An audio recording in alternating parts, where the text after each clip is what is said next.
우리에게 주시는 하나님의 말씀은 마가복음 14장 53절에서 65절까지의 말씀입니다. 마가복음 14장 53절에서 65절까지의 말씀을 함께 합독하도록 하시겠습니다. 시작. 그들이 예수를 끌고 대제사장으로 가니 대제사장들과 장로들과 서기관들이 다 모이더라. 베드로가 예수를 멀찍이 따라 대제사장의 집들 안까지 들어가서 아랫사람들과 함께 앉아 불을 쬐더라. 대제사장들과 온 공회가 예수를 죽이려고 그를 칠 증거를 찾되 얻지 못하니 이는 예수를 쳐서 거짓 증언하는 자가 많으나 그 증언이 서로 일치하지 못함이라. 어떤 사람들이 일어나 예수를 쳐서 거짓 증언하여 이르되 우리가 그의 말을 들으니 손으로 지은 이 성전을 내가 헐고 손으로 짓지 아니한 다른 성전을 사흘 동안에 지리라 하더라 하되 그 증언도 서로 일치하지 않더라.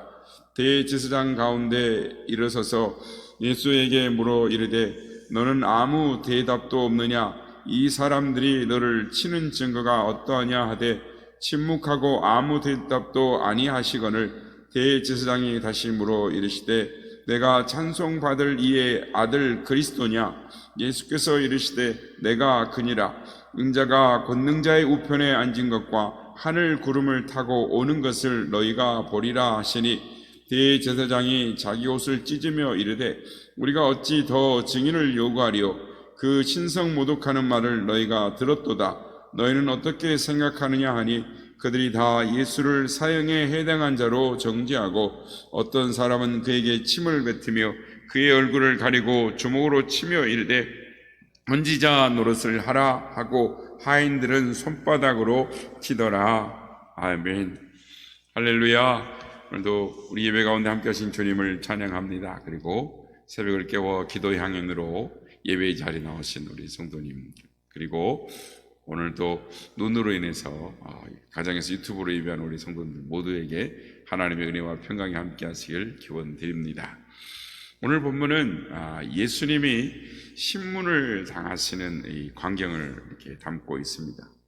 예수님은 십자가에 달려 돌아가시기 전에 모두 6차례의 신문을 당하셨습니다. 그러니까 처음은 3번은 유대인에 의한 이 신문을 받으셨고 나중 3번은 이방인에 의해서 3번 신문을 받으셨습니다. 요한복음 18장 13절 말씀같이 맨 먼저 예수님은 안나스에게 끌려가셨습니다.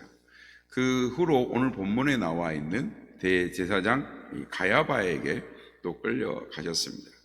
그 후 누가복음 22장 66절 말씀처럼 날이 새자 또 다시 유대의 공의회의 앞에서 신문을 받으셨습니다.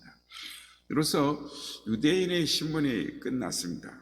그리고 예루살렘 공의회는 예수님을 사형에 해당한 자로 정죄를 합니다. 그러나 당시 유대인들에게는 사람을 죽일 그런 권세가 없었습니다. 그래서 그들은 예수님을 끌고 로마 총독 빌라도에게로 갑니다. 이때부터 이제 이방인에 의한 이 신문이 시작이 되는 것입니다. 그래서 먼저 예수님이 빌라도 앞에서 신문을 당하십니다. 그 후 누가복음 23장 6절 7절 말씀에 나온 것처럼 빌라도는 예수님을 그 분봉왕, 즉 갈릴리 북부 지역의 분봉왕 헤롯에게로 예수님을 보냈습니다. 헤롯은 예수님을 신문한 후에 다시 빌라도에게로 보냈습니다. 그래서 이와 같이 예수님은 유대인의 종교법에 의해서 3번, 또한 이방인의 사회법에 의해서 3번 신문을 당하셨습니다. 그래서 도합 6번의 신문이 불과 몇 시간 안에 다 이루어졌습니다. 그런 후에 최종적으로 예수님을 십자가에 못 박히게 넘겨줍니다. 그래서 신명기 16장 18절 말씀처럼 이 재판은 이 공의롭게 이루어져야 하는 것입니다.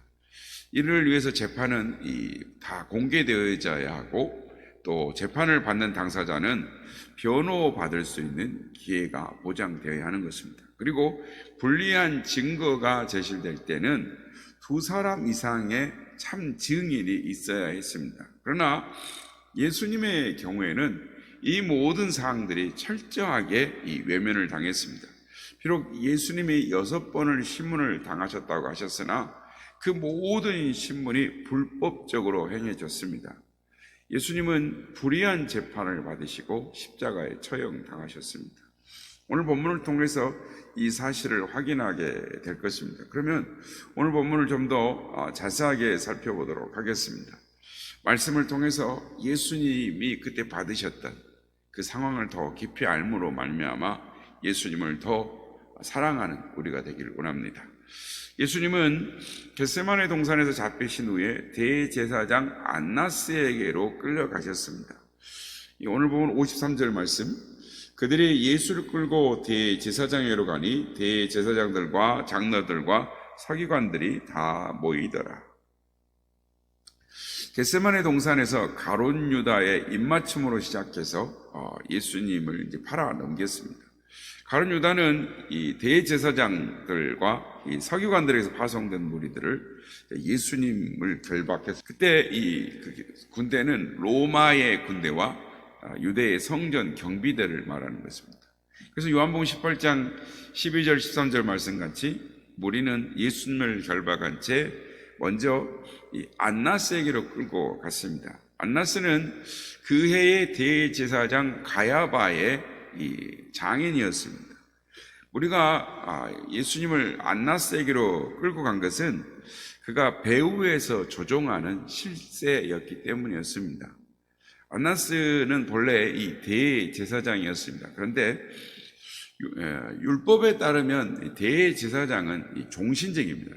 처음부터 대제사장이 되면 죽을 때까지 대제사장인데, 로마는 그의 권력이 커지는 것들을 경계해서 그를 대제사장직에서 물러나게 했습니다. 그리고 그 뒤로 20년 동안 안나스의 아들들과 사이가 번갈아 가면서 대제사장직이 되었던 것입니다.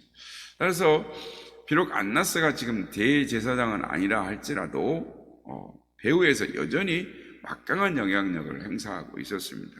그래서 누가복음 3장 2절 말씀같이 그는 대제사장직에서 물러났지만 그는 아직도 대제사장이라고 불리고 있었습니다. 특히 안나스와 그의 일가는 성전에서 이 매매하는 것과 돈 바꾸는 환전, 그러니까 디아스포라들이 예루살렘 성전에 유월절 예배로 드리러 올 때에 돈을 환전하면서 환전 시세에 막대한 이익을 누리고 이권을 누리고 있었습니다. 그런데 예수님께서 두 번이나 성전에 가서 장사하는 사람들과 매매하는 사람들을 내쫓으시고 환전상을 뒤엎으셨습니다. 그 때문에 이 안나스와 그의 일가들은 예수님을 미워했고 예수님을 없애고자 했습니다. 그래야만 자기들이 누리는 부와 권력을 계속 누릴 수가 있었기 때문입니다. 아무튼 우리는 그 당시에 예수님을 끌고 간 이 당시의 최고의 권력자인 안나스에게로 데리고 갔습니다.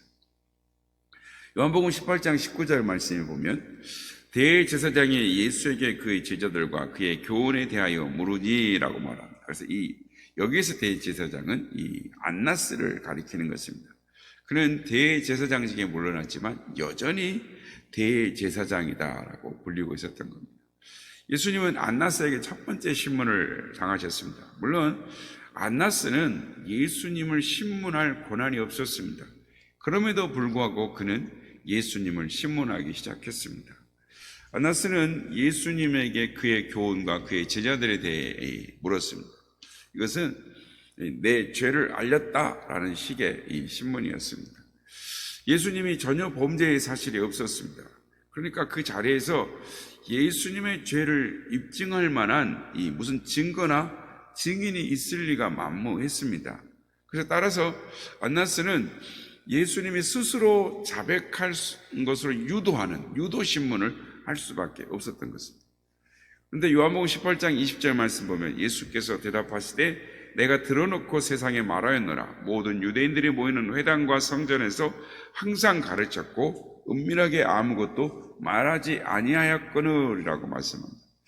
예수님은 아무 책 잡히실 일이 없었습니다. 계속해서 요한복음 18장 21절에 보면 어찌하여 내게 묻느냐? 내가 무슨 말을 하였는지 들은 자들에게 물어보라. 그들이 내가 하던 말을 아느니라. 예수님은 안나스에게 책 잡힐 만한 아무 일이 없고, 그렇다면 이 책 잡을 만한 증인을 제시하라 하고 요구하셨던 것입니다. 말하자면 예수님은 안나스의 신문이 이 불법이라는 것을 요구하셨던 것, 지적하셨던 것입니다. 그래서 예수님의 말씀에 안나스는 아무런 말도 할 수가 없었습니다. 안나스가 아무리 노련하다 할지라도 인간의 지혜로 하나님이신 예수님의 지혜를 당할 수가 없었던 겁니다. 요한복음 18장 22절 보면 이 말씀을 하시며 곁에 섰던 아랫사람 하나가 손으로 예수를 쳐 이르되 내가 대제사장에게 이같이 대답하느냐, 이렇게 손으로 예수님을 뺨을 쳐 올린 것이죠. 예수님을 손으로 친 이 대제사장의 아랫사람 보며 안나스에게 잘 보이려고 그 일을 했던 것 같습니다. 이어서 요한복음 18장 23절에 예수님이 이렇게 말씀합니다. 예수께서 대답하시되 내가 말을 잘못하였으면 그 잘못한 것을 증언하라. 바른 말을 하였으면 내가 어찌하여 나를 치느냐, 이렇게 말씀합니다. 죄 없는 자를 치는 것도 불법인 것이죠. 그러니까 안나스는 계속 예수님을 신문하고 때리고 모욕하고 그러면서 예수님이 뭔가 말을 하도록 책잡거리를 잡으려고 노력을 했습니다. 그러나 아무것도 얻지를 못합니다. 그래서 요한복음 18장 24절 말씀처럼 그는 예수님을 결박한 채로 대제사장 가야바에게로 보냅니다. 이로써 1차 신문이 끝나고 예수님은 이 가야바에게 가서 2차 신문을 당하게 됩니다. 오늘 본문 마가복음 14장 53절 말씀입니다. 그들이 예수를 끌고 대제사장에게로 가니라고 말합니다. 그러니까 마태복음 26장 57절 말씀같이 이때의 대제사장이 가야바인 것입니다. 그래서 우리는 예수님을 끌고 그 해의 대제사장인 가야바의 집으로 예수님을 데리고 갔습니다. 그 당시에 권력자들이나 이 부유한 사람들은 대저택을 소유했습니다. 그리고 한 울타리 안에 살았습니다. 그러니까 안나스와 가야바도 이 한 울타리에 살았습니다. 그래서 한 마당을 쓰는 거죠. 그래서 이 한 마당을 끼고 이쪽에는 큰 대저택을 지어놓고 안나스가 살고 마당 저편에는 이 가야바가 집을 크게 지어놓고 한 울타리 안에서 살았던 것입니다. 그래서 대제사장들과 서기관들이 다 모이니라고 오늘 본문에 나오는데 안나스가 예수님을 신문하고 있는 동안에 마당 저편에 있는 가야바는 공회를 소집을 했던 것입니다. 그래서 공회의원들은 대제사장들, 장로, 서기관들을 지칭하는데 그들이 다 모인 것입니다. 그만큼 공회의원들에게 예수님의 문제는 심각했던, 그러니까 예수님에 대해서 그들은 예수님을 죽여야겠다, 자기들의 부와 권력에 대항하는 자라고 생각을 했던 것입니다. 그래서 예루살렘 공회에는 이 대제사장인 가야바를 비롯해서 대제사장이라고 직책으로 했던 24명의, 그러니까 가야바의 안나스의 집안들이죠. 집안 식구들이 24명이 대제사장이었고 장로들이 24명이었습니다. 그리고 서기관들이 23명, 그래서 도합 71명이 공회의원이었습니다. 요즘 말로 말하면 가야바는 총회장이었고 대제사장들은 노회장들이었습니다. 때는 깊은 밤중이었습니다. 아직 베드로가 예수님을 부인하기 전이었습니다. 그러니까 닭이 우는 시각을 우리는 시간을 말할 때는 새벽 3시를 말하는 것입니다. 그 이전에 새벽 3시 이전이었단 말이에요. 그러니까 낮이면 밀란이 일어날지도 모른다라고 가야바가 생각을 해서 그 깊은 밤중에 은밀하게 공회를 모집을 한 것입니다. 게다가 공회가 소집된 장소가 가야바의 집이었습니다.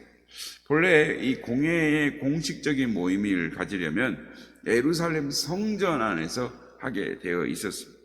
공회가 소집된 시간도 불법이었고 공회가 모인 장소도 불법이었습니다.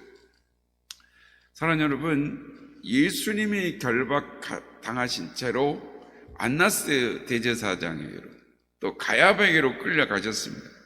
그런데 예수님은 이 불법적인 일 가운데 하나님께 구하여 12군단도 더 되는 하늘의 천군, 천사들을 불러오실 수 있었습니다.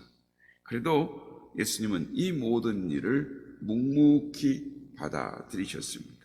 굴욕을 당하고 고문을 당하는데 억울하게 당하고 계시는데도 아무 말하지 않으시고 마치 도살장에 끌려가는 어린 양처럼 마치 털 깎는 사람 앞에 잠잠한 양처럼 끌려가기만 할 뿐 아무 말씀도 하지 않으셨습니다. 안나스도 가야바도 온 공회도 다 불의했습니다. 그들은 예수님을 죽이려고 불법으로 신문을 했고 그들은 돈으로 거짓 증인을 세웠고 그리고 그들이 자기들이 의도한 대로 의로우신 예수님을 사형에 해당한 자로 정죄해서 십자가에 죽게 했던 것입니다. 예수님은 그 모든 수모를 묵묵히 엮으셨습니다. 예수님이 왜 그렇게 하셔야 했을까요? 그것은 우리를 위해 그러셨습니다. 멸시와 조롱과 고문을 당하시면서 조롱을 당하시면서 묵묵히 그것을 받아들이셨고 십자가에 달려 돌아가셨습니다. 이사야서 53장 7절 말씀같이 마치 도수장에 끌려가는 어린 양과 같이 잠잠히 받으셨습니다. 예수님은 우리를 위하여 묵묵히 고요히 십자가의 길을 가셨습니다. 바라기는 우리를 위하여 그 멸시와 천대와 조롱을 그리고 고난을 당하시고 십자가에서 못 박히시고 우리를 위하여 그 십자가의 길을 걸어가신 우리를 구원하신 그 주님의 십자가의 사랑을 생각하며 나도 예수님을 위하여 고난을 당하고 예수님 때문에 불의한 일을 당한다 할지라도 그 주님의 십자가를 주님의 재판을 기억하는 그래서 예수님을 더 이해하고 더 주님의 사랑과 은혜를 깨닫는 우리 모두가 되시기를 예수님의 이름으로 축복합니다.